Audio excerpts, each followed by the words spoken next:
You weren't some war hero, just a tired old man with bad posture and worse taste in tattoos. That's what the sales clerk whispered behind the counter at Davenham's department store, laughing as the curtain behind the return desk swung shut behind him. She never knew his name, never saw the way his hand trembled just slightly when he signed the return slip, or how he paused before turning to leave, as if measuring whether saying something would matter. It didn't. Not then.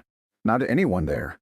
And no one cared enough to look twice as he shuffled past the window display, the ink on his forearm barely visible beneath a rolled-up sleeve, an aged trident, wrapped in rope, with worn GPS coordinates etched beneath.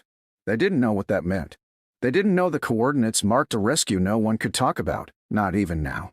And when Archie Lawson didn't show up the next morning at the bookstore where he always sipped black coffee with free sugars and read the military section in silence, folks assumed he was just sick or tired. Maybe they'd see him tomorrow. But tomorrow never came. When they found him, peaceful, still, cap resting on the armrest of his old recliner, the box above his fireplace was finally opened. It hadn't been touched since 1972. Inside, ribbons that didn't match any of the standard issue, medals even the attending coroner had never seen, and a sealed envelope with one name on the front, Rear Admiral Celeste Mahoney. The kind of envelope that doesn't get shredded. It gets hand-delivered. And when it reached her, everything changed. If you believe that honor doesn't need applause to exist, and that real heroes never ask to be saluted but deserve it anyway, then like and subscribe. Because what happened next wasn't about revenge. It was about recognition. That moment at Davenham's had passed like static, just another Tuesday for everyone else. But for Archie, it was the last place he'd been seen without being seen. Just the tattoo guy. No one noticed how gently he'd handled the package for his granddaughter, or the way he'd stood back to let the woman with twins go ahead in line. He wasn't slow. He was patient. Even when the young clerk wrinkled her nose and muttered, "That thing looks like prison ink," loud enough for two other customers to hear, he didn't flinch. Didn't explain that he'd earned it during a Black Ops rescue where the only way they marked the mission was with that exact design, drawn by a dying crewmate and tattooed in silence by the ship's medic while the salt water still dried on their skin. Archie didn't wear it for flash. He wore it to remember. But at Davenham's, the only thing remembered was how the clerk mimicked it later with a pin on her wrist and got 40 likes on her story. One of those views, though, came from someone who didn't laugh. Petty Officer Ray Alvarez, fresh off weekend leave, had been in the checkout line that same day. He recognized the coordinates instantly. His own father used to point to a fading newspaper clipping above the mantel and say, "That's where a sailor named Lawson saved 11 souls in the dark, and never let the brass take the credit." Ray hadn't seen Archie's face clearly, but the tattoo burned into memory. He paused, snapped a photo as Archie walked away, feeling like maybe he'd seen something that mattered, and passed it quietly to someone in logistics. Within 12 hours, that photo had made its way through 6 encrypted inboxes, 2 secure lines, and finally landed on a classified access tablet in the hands of Rear Admiral Celeste Mahoney. The moment she saw it, she stopped breathing. Because only 4 men in the world ever bore that mark. 2 are dead. One was her CO. And the 4th, the man who saved her life when the deck of the USS Hamilton split beneath her, was presumed out of contact, lost to time. "Archie Lawson," she whispered. Her aide turned. "Ma'am, find him," she said. "And if you can't, then tell me where they last saw him." They didn't send a convoy. They didn't make a call. They sent her. Because some debts aren't paid in citations. They're paid in presence. That's how it began. How the story shifted from a clerk's snicker to a national silence. How man written off as invisible became the reason an entire base stood at attention. But at Davenham's, no one knew that yet. They were still wiping counters, still restocking folded cardigans, still making fun of the old guy with the seaweed tattoo. And they were about to get a visitor who would never raise her voice, but wouldn't need to. Because when Rear Admiral Mahoney walked in, uniform gleaming, salute ready, and orders in hand, no one would mistake him for just an old man again. They say the military never forgets its own, but sometimes it takes silence to remind them where to look. Rear Admiral Celeste Mahoney stood in her office at Norfolk Naval Base, hands clasped tightly behind her back, staring down at the photograph enclosed in the envelope from Archie Lawson's shadow box. It wasn't the first time she'd seen it. She was in the picture, barely 26, soaked in diesel and blood, cradled in Archie's arms after an explosion below deck nearly tore her in half. The rest of the team in that photo? Gone. What made it harder was that she'd spent 20 years telling everyone Archie Lawson had died in that firestorm. It's what the paperwork said. what the radio never corrected. He disappeared into civilian life on purpose. No pension. No parade. Just disappeared. Until now. She didn't issue an order. She didn't forward the file. She drove. That's how she walked into Davenham's department store the next morning. No convoy. No press. Just gleaming shoes and 6 rows of ribbons pinned above a heart still broken with unfinished gratitude. The place looked ordinary. Too ordinary. A cologne had played softly over the intercom.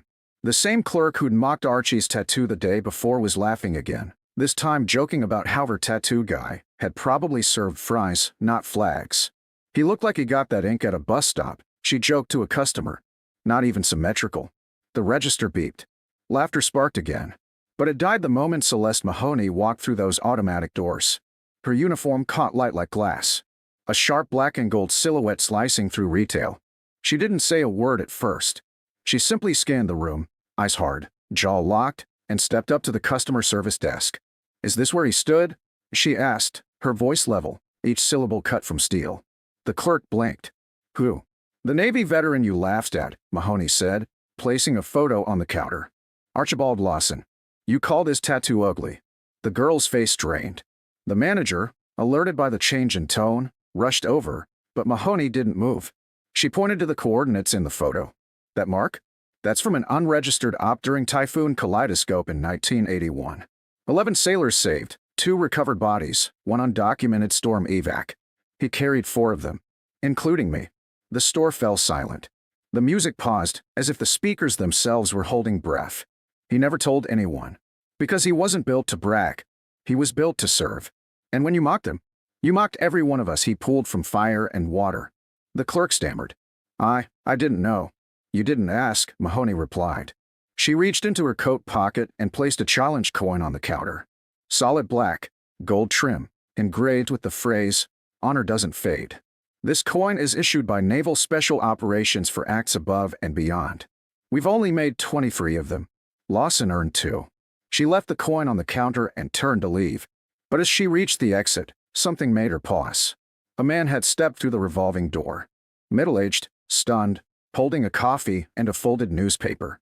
It was Ray Alvarez, the petty officer who had shared the photo. He'd come to see if the story was real. Mahoney gave him one nod. "You did the right thing," she said. "You passed the torch. Now I'll carry it."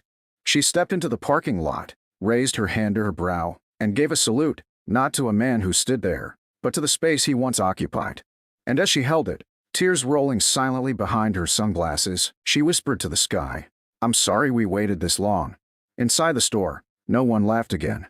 You wouldn't find his name on a monument, or even a framed photo on the walls of the store where it happened. But from that day on, Archie Lawson was never just the old man with the tattoo again. After Rear Admiral Mahoney's visit, the story spread faster than anyone could have planned. Someone from the store had filmed the tail end of her statement, the salute, the challenge coin, her words about fire and water, and posted it online. Within 12 hours, it was on military message boards. Within 24, it hit the front page of veteran forums, then local news, then national. Not because it was dramatic, but because it was true. Real. Earned. That weathered trident tattoo, once called ugly by a clerk, was now engraved into patches, stitched into ball caps, and even added to a wall of honor inside the Naval History Museum. But Archie never knew any of that.